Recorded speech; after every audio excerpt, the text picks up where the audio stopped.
Hello everyone, how are you doing? This is MD Tech here with another quick tutorial.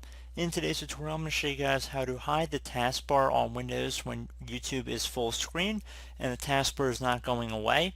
So this should hopefully be a pretty straightforward tutorial, and without further ado, let's jump right into it.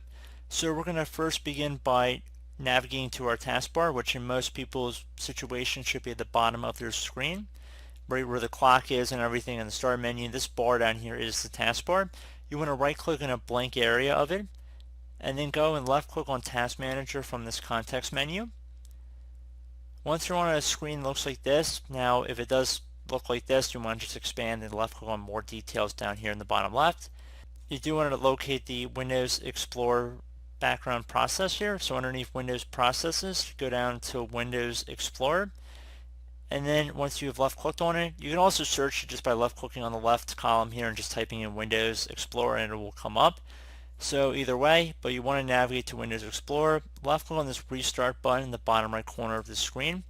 Windows will go blank for a second, or the screen will appear black, and then in a couple moments the taskbar should come back. Try and relaunch the video and hopefully you shouldn't have any issues anymore in relation to that. So I do hope this brief tutorial was able to help you guys out. And as always, thank you for watching, and I do look forward to catching you all in the next tutorial. Goodbye.